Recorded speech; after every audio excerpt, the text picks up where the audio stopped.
Hello la compagnie. Alors ce soir, on reprend nos bonnes habitudes. J'espère que ça va bien de votre côté. On reprend la vidéo de la semaine, tout simplement, sur l'étude que nous réalisons ensemble, basée sur la liaison entre notre quotidien et la paracha de la semaine. Et cette semaine, je dois avouer que j'étais pas parti pour la faire, puisque je suis assez fatigué, des journées bien chargées, mais je me suis dit tout simplement que finalement, au vu de notre quotidien, au vu de cette semaine avec plein d'actualités sympathiques pour tout un chacun, il fallait que je sorte de ma zone de confort et que je fasse quand même quelque chose. Alors, dans la paracha de cette semaine, on a beaucoup de sujets qui nous correspondent, c'est-à-dire que l'on vit véritablement fréquemment et sur lesquels il y a énormément de leçons à avoir. Cette semaine, j'ai choisi de traiter une contradiction, peut-être même deux contradictions, au sein du même paragraphe, si ce n'est peut-être même au sein du même passouk. C'est-à-dire qu'ils sont tellement collés, je le reprends parce que j'ai tourné les pages, ces passouk Yutret et Yuttet, si je ne dis pas de bêtises, oui c'est ça, du Perek Kav Gimel de Vayera. On a presque, j'ai envie de dire, une aberration dans l'histoire. Alors pour reprendre un petit peu la paracha de Vayera, ça parle de beaucoup de choses. Ça parle évidemment de la destruction de Sodome et Gomorrhe, ces deux villes qui étaient parties dans un désordre mondial, au désordre au niveau du système du monde, et qui a mérité que le créateur de ce monde s'emporte contre eux au point de vouloir les détruire. Nous avons aussi évidemment la discussion entre Avimelech et Abraham, mais nous avons surtout la naissance d'Yitzhak. Donc enfin, Abraham qui va avoir la promesse que lui aura faite le créateur de ce monde. Au début de la paracha, on aura aussi, si je ne dis pas de bêtises, la promesse que Sarah est un enfant, et à la fin de la paracha, cet enfant qui arrive donc à peu près un an après, à peu près. Au moment, c'est le sujet que je vais vouloir traiter ce soir, au moment où Dieu décide de détruire Sodome et Gomorrhe, il y a un échange qui est très particulier dans le sens où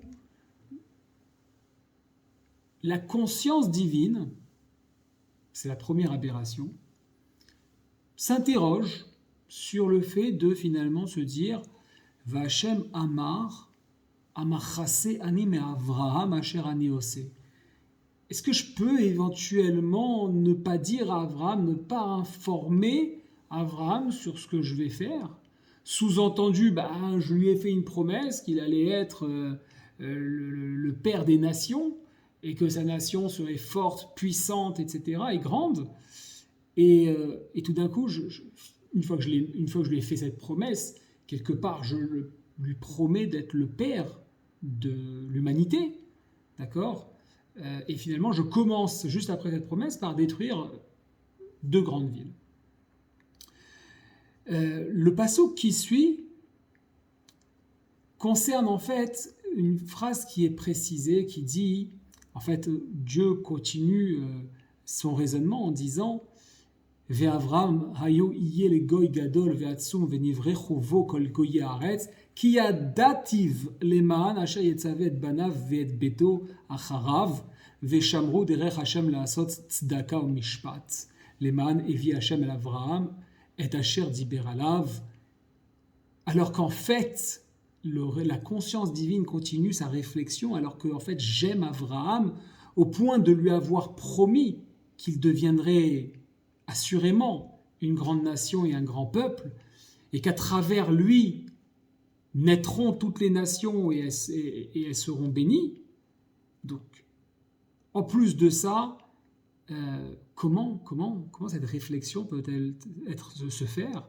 C'est la première aberration qui se fait, mais avant de vous citer la deuxième, je souligne cette fin de passouk qui dit Veshamru derech Hashem la'asot tzedaka u'mishpat leman avi Hashem à l'Avram et Asher Diber Alav, de sorte, finalement, qu'il puisse enseigner, oui, à sa maison et à ses enfants et à sa maison, El Banav et El Beto, et qui vont garder le chemin d'Hachem, le chemin du Créateur, pour faire quoi? Tzedaka, la justice, ou Mishpat, je dirais l'accomplissement des lois. Bon. Et pourquoi tout ça? Afin, les man avi Hachem al Avraham et Asher diber alav, afin que tout cela, de façon finalement à ce que tout cela amène la bracha, ok, du moins tout ça emmène ce que Hachem avait dit, donc les promesses à Abraham. Collé à ce rappel, puisque c'est l'introduction de la destruction de Sodome et Gomorrhe, Avraham odenu omed lifnei Hachem, Avraham est devant, il continue à entendre la parole, et il s'approche, vaïgash Avraham, il s'avance vers Dieu. Pour lui dire quoi? Pour prendre la défense, j'ai bien dit, des deux villes, Sodome et Gomorrhe, qui, pour la petite anecdote, sont dans un état physique, spirituel, qui est des plus dépravés. C'est-à-dire que ça va à un point, mis à part tout ce qu'on peut imaginer de dégueulasse qui se passait sur place. Pour faire simple, Sodome et Gomorrhe, les habitants de ces villes se permettaient tout ce qu'ils souhaitaient. Voilà, il n'y avait plus de code de loi, il n'y avait plus rien, il y avait une liberté absolue, comme, je dirais, des adolescents qui veulent défier l'autorité et qui essayent la drogue, qui essayent l'alcool, qui essayent... Enfin voilà, je ne vais pas rentrer dans le détail, vous avez compris, parce qu'on pourrait en donner des exemples. Mais plus loin que ça va jusqu'à une perversion de la morale. C'est-à-dire que l'erreur, la faute ultime, va jusqu'à la perversion de la morale. Par exemple, il s'était rendu légal de ne plus nourrir les pauvres, ou les orphelins, ou les personnes affamées. Ils avaient cette légitimité de se dire finalement, c'est injuste, puisque voilà qu'il y a des personnes qui travaillent, qui gagnent leur vie, qui se fatiguent, et pour quelles raisons, sous quel prétexte, on devrait finalement partager notre nourriture, partager notre gagne-pain avec des gens qui n'ont rien fait, ou du moins qui n'ont pas fait autant. Donc quand on prend conscience de cette situation dans cette ville, dans ces deux villes, on peut, c'est la deuxième aberration, la première, je la rappelle, c'est cette question, est-ce que Dieu qui dit oui, mais finalement, je l'aime bien le petit, je l'aime bien le coco, je lui ai quand même fait des promesses, est-ce que je dois aller jusqu'à lui dire ce que je vais faire? C'est totalement aberrant. On revient à ce Dieu de la création du monde avec la faute d'Adam Arishon. Où est l'autorité de cet être? Où est l'autorité de ce créateur?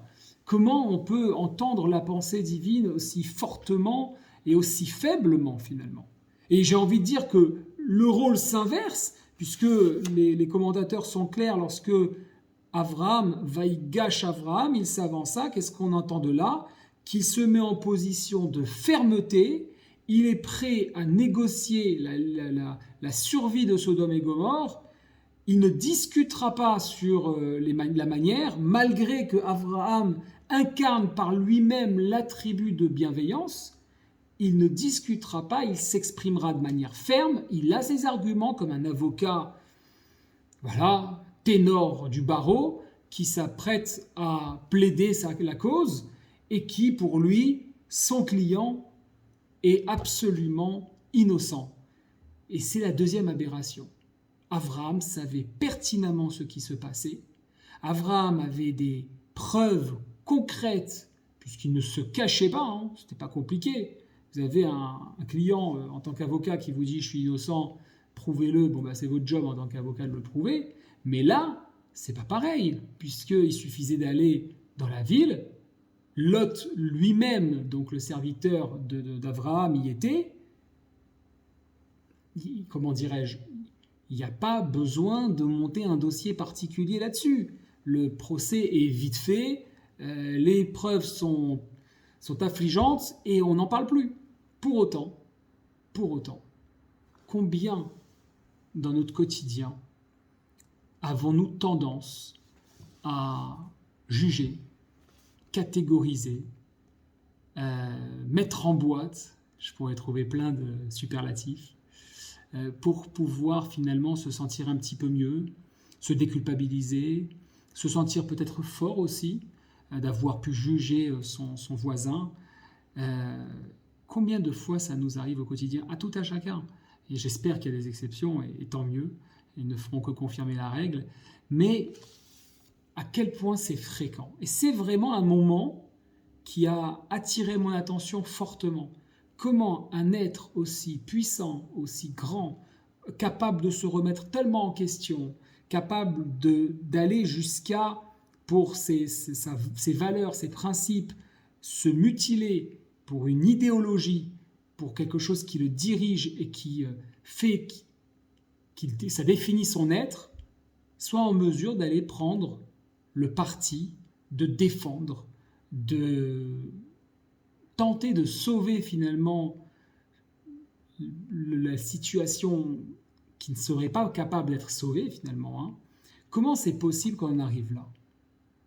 Et non seulement cela, mais en plus de cela, Abraham s'oppose avec une vraie stratégie. Y a-t-il 50, 40, 30, 20, 10 de personnes sages, de personnes grandes dans ces villes-là, au point que tu souhaiterais les sauver? Et Dieu va jusqu'au bout de dire non, et voilà comment ça se passe. Et on voit même en détail, c'est-à-dire qu'à un moment donné, il y a un passouk qui m'a interpellé, c'est un petit peu plus loin, c'est sympathique, c'est mignon, où voilà, Vayavou Shnei Amelachim Sdoma Ba'erev. Voilà que les Malachim, après avoir quitté Abraham, arrivent le soir. Bon, alors 2 minutes. Avant c'était Anashim, maintenant c'est Malachim. Donc on a enfin donné l'identité de ces invités qu'avait Abraham. On parle bien de Malachim, on parle bien d'anges. Combien de temps il leur faut pour se déplacer? Ils ont pris, Dieu a dû créer une échelle du ciel jusqu'à la terre qui a pris plusieurs mois à descendre pour ensuite arriver chez Abraham et ensuite encore un chemin, ils vont marcher. Non, c'est pertinemment que ce n'est pas le cas. Il aurait fallu quelques secondes, quelques fractions de secondes pour être téléportés vers Sodome et Gomorrhe. Mais non, pour autant, il leur faut jusqu'à la soirée. Comme pour ainsi dire, Dieu offre, le Créateur offre le temps à Abraham de finir sa plaidoirie. C'est exceptionnel quand même. Comment on arrive à un tel niveau d'aberration, à un tel niveau, j'ai envie de dire, il y a un tel niveau de bêtise. Un tel niveau de bêtise. Les gens sont mauvais, on n'a pas besoin de monter un tribunal particulier pour s'occuper de ce cas, on le juge rapidement, en plus ils ne s'en cachent pas, ils le font ouvertement, au vu de tous, c'est un message fort, c'est un message dangereux pour ceux qui interpréteront leur action. La preuve même, c'est que le texte nous dit que Lot avait tenté de corriger son épouse en lui demandant de donner la tzedaka aux pauvres, mais qu'il avait laissé refuser parce qu'au fond de lui, donc il était bien influencé, au fond de lui, c'est quelque chose qui lui plaisait. Donc il y avait en plus de ça une influence négative de ce peuple, de ces villes, auprès des étrangers qui auraient pu observer leur comportement, et donc c'est un danger. Comment on en arrive là?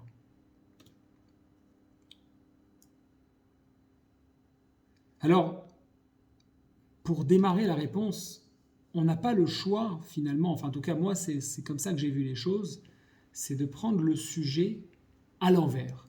C'est-à-dire qu'au lieu de relire les psukim comme Dieu qui fait part de sa conscience divine, et ensuite Abraham qui se tient debout, ferme, prêt à partir au combat face à Dieu, du moins combat à plaider non coupable,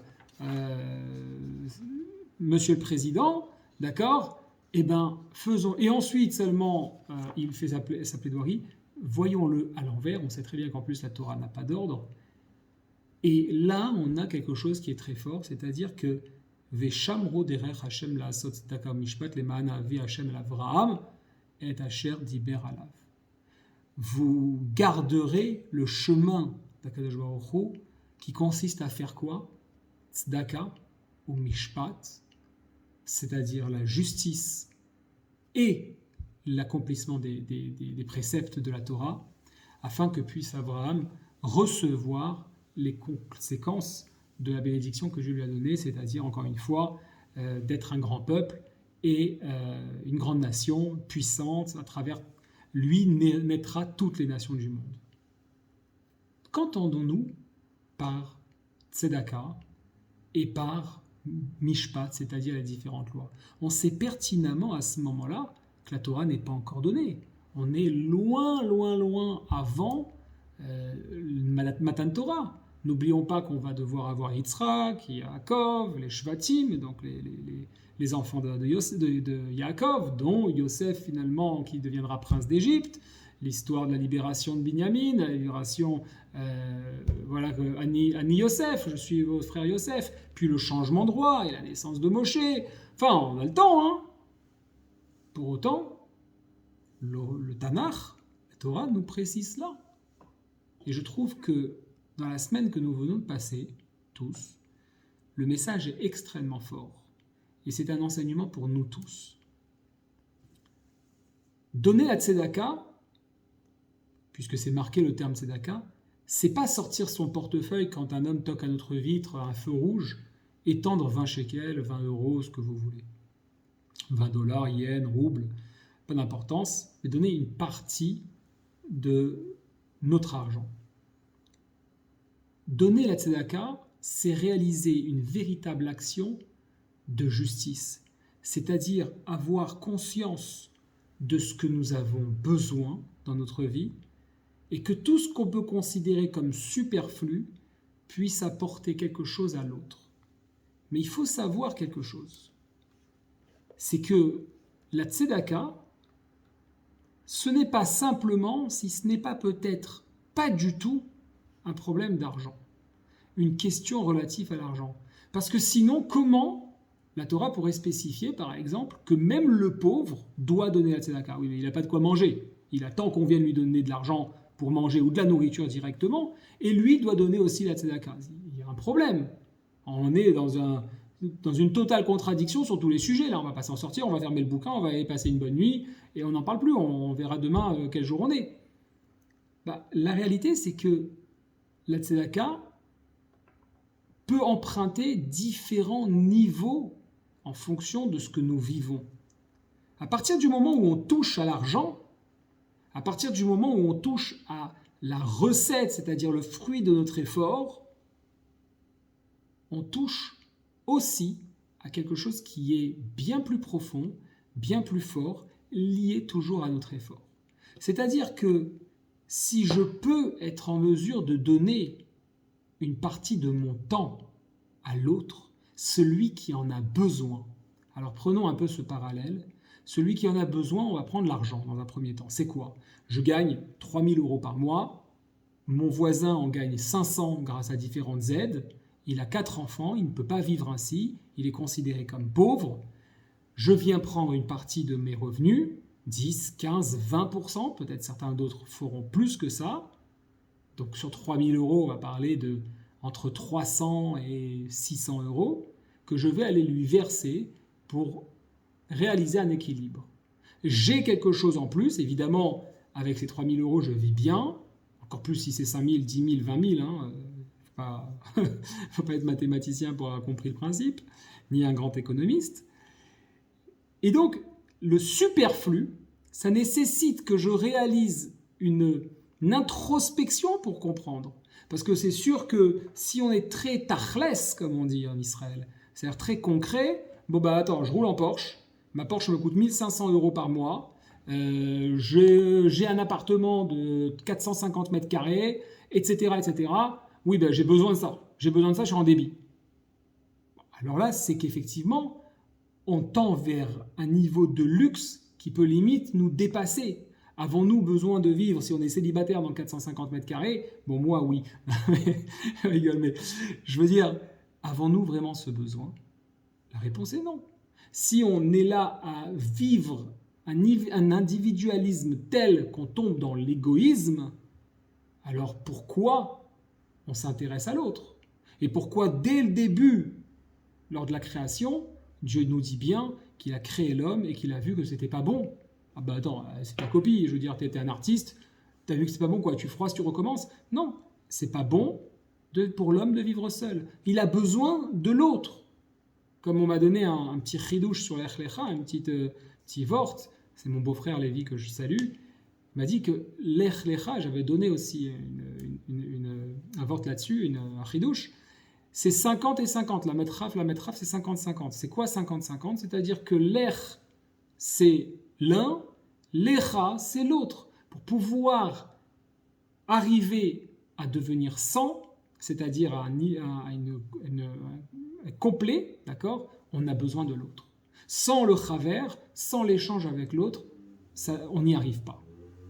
Alors, de la même manière qu'on va au niveau financier, pécunier, ce qui touche le premier degré de la matérialité dans le monde dans lequel on vit, c'est-à-dire l'argent, qui peut tant brûler l'âme que l'anoblir en rendant plus kadosh le fruit de notre travail, et bien de la même manière qu'on va prendre ce superflu ou bien ce plus qu'on a reçu, parce qu'après avoir réfléchi, bon ok, je gagne 5 000 euros par mois, si ce mois-ci je prends 600, 700, 1000, 2000 euros pour aider une bonne cause, je peux me serrer un peu la ceinture, ça ne me fera pas de mal, et je me sentirai grandi. Et bien de la même manière, le temps que nous avons est une forme de tzedaka.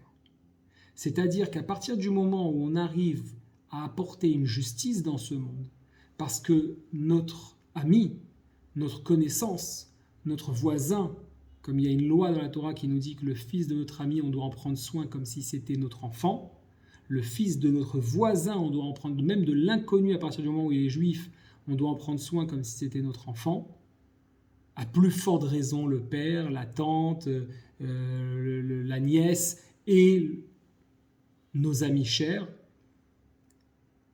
et bien à partir du moment où on peut se concentrer à lui donner du temps, nous réalisons une forme profonde de tzedaka.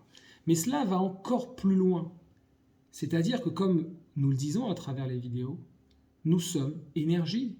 Nous sommes que forme d'énergie. Et nous oublions profondément l'impact énergétique que nous pouvons avoir et que nous pouvons générer dans l'être qui est en face de nous lorsque nous décidons de réaliser un électrochoc, c'est-à-dire d'aller venir se tendre vers l'autre gratuitement.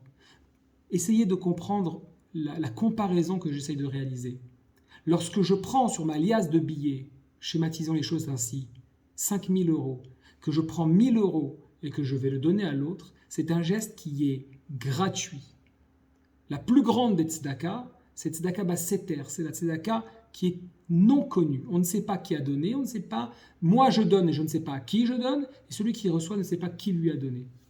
C'est-à-dire qu'elle est gratuite, elle est sans aucun intérêt, sans arrière-pensée, sans on va me faire du kavod dans la synagogue, les voisins vont savoir que j'ai aidé celui-là, j'ai mon nom sur la plaque de... Bon, tout ça c'est sympathique, attention, on ne dit pas qu'il ne faut pas le faire, mais ce n'est pas le plus haut niveau. Et donc, si je suis capable de faire ce geste gratuit avec l'argent, ô combien je peux le faire avec mon temps accompagné de mon énergie. Si je suis en mesure de me tourner vers l'autre,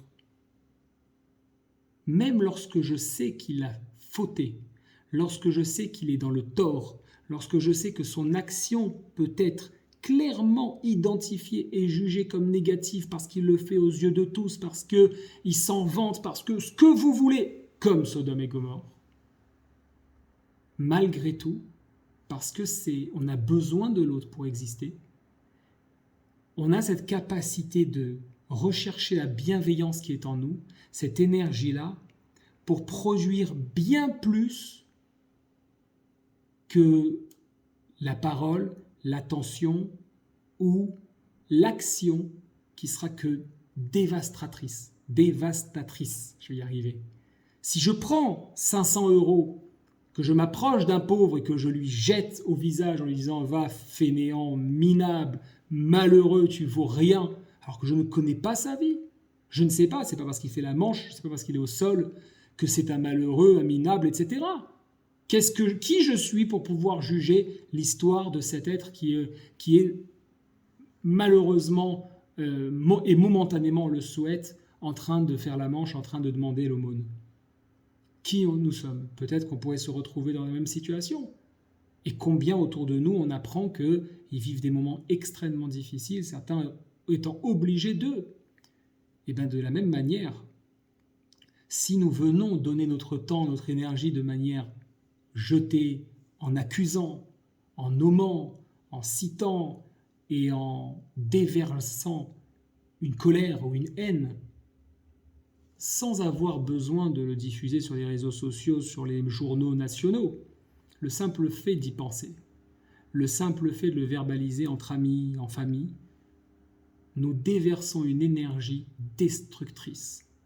C'est-à-dire que celui qui perçoit cela se remplit d'une énergie négative qui l'enfoncera encore plus dans sa situation, plutôt que de ressentir une énergie positive, remplie d'amour, remplie de bienveillance, remplie de compréhension, d'écoute, d'attention, qui fera que la situation sera différente.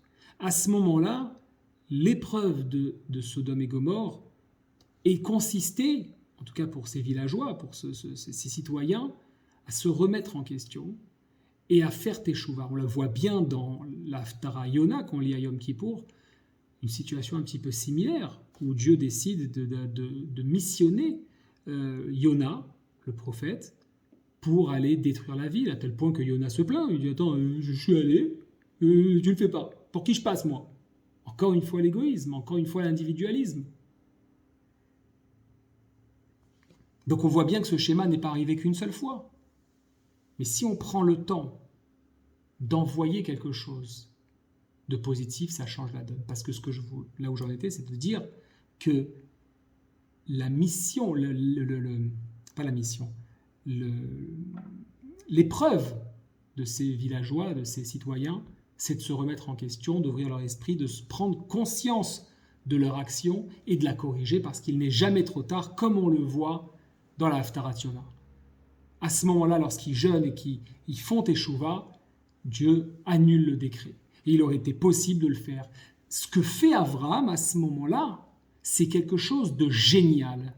C'est quelque chose d'énorme, c'est quelque chose de puissant, c'est quelque chose qui exprime pleinement la dimension humaine.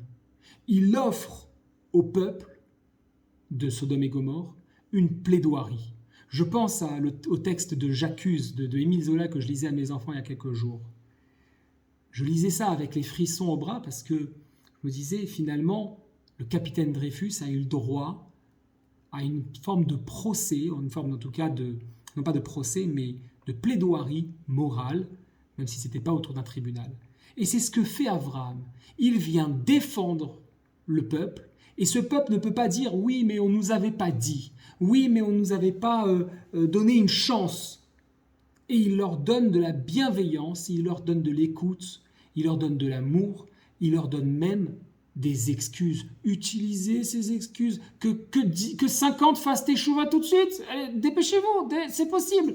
Non, j'ai perdu du temps. Ok, 40, vas-y. Les gars, s'il vous plaît, allez, 40, on est sauvés. On est sauvés. Pas tout le monde, il y a 2 millions d'âmes. Au moins 40, je ne demande pas la mer à boire. 30, 20, non. Il décide de s'enfoncer. Alors à ce moment-là, qui agit?